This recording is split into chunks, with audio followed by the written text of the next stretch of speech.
In the sleepy, forgotten town of Bradford, North Dakota, where the bitter winters clung to the land and people like a shroud of chilling silence, a haunting echo of torment rang louder than any church bell. This echo was birthed from a tale of childhood animosity, a grim saga of relentless bullying that darkened the history of the small community. The leading characters in this tale were Ethan, a tormented soul, and his tormentor, Carl. As a teenager, Ethan was a classic introvert. His slight physique made him appear fragile, his keen intellect made him aloof, and his fondness for books and eccentric hobbies made him a perfect target. In stark contrast, Carl was a muscular brute who bullied to compensate for his own insecurities and shortcomings.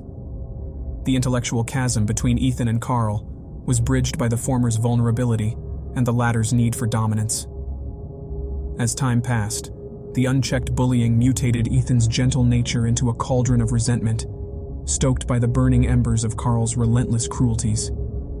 Time, as it always does, moved relentlessly forward. The boys eventually journeyed into adulthood, their personalities and physical attributes continuing to diverge.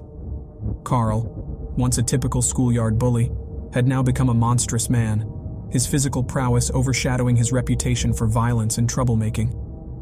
Ethan, on the other hand, blossomed in his own way. His love for books and creative thinking had carved out a successful career as a writer, which allowed him to escape the narrow confines of Bradford. Yet, no amount of success could erase the tormenting memories of his teenage years, the echo of Carl's cruel laughter a persistent ghost in his mind. On one fateful summer night, Ethan, who had become something of a prodigal son, returned to his hometown to attend a local party. As the night waned, an intoxicated mix of curiosity and nostalgia prompted him to inquire about Carl's whereabouts. The response, slurred from alcohol yet chillingly sobering, directed him to the old Henderson mansion, an abandoned monolith that loomed on the lonely Elm Street. This new piece of information awakened a dangerous resolve within Ethan. His unresolved past, aided by the liquid courage running through his veins, whispered promises of retribution. Deciding to confront his tormentor once and for all, Ethan procured a small pocket knife, an object he saw as a weapon of justice, and made his way to the Henderson mansion.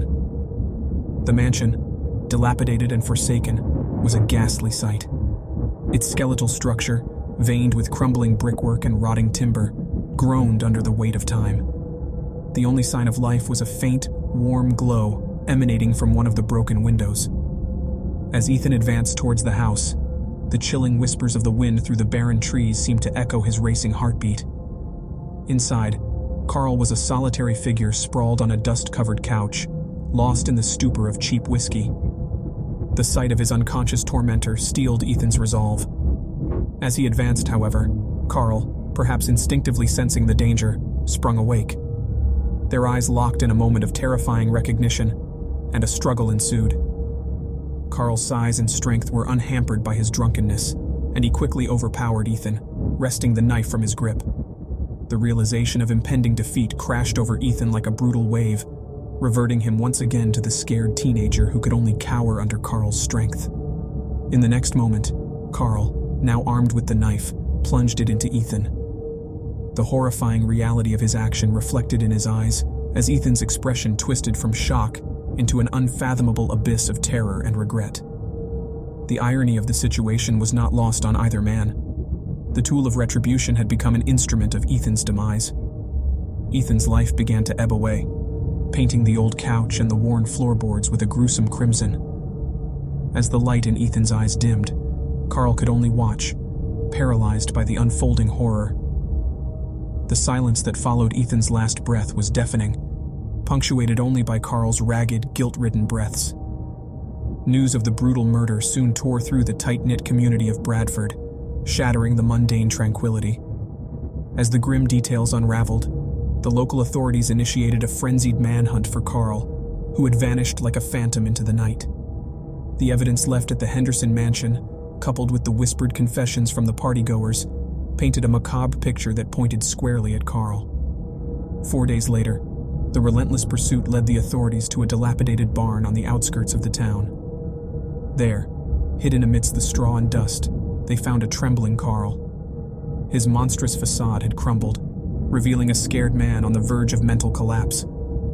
Carl was swiftly arrested and charged with murder, his reign of fear extinguishing as abruptly as it had begun. Ethan's tragic tale reverberated through Bradford, casting long, ominous shadows on the faces of its inhabitants.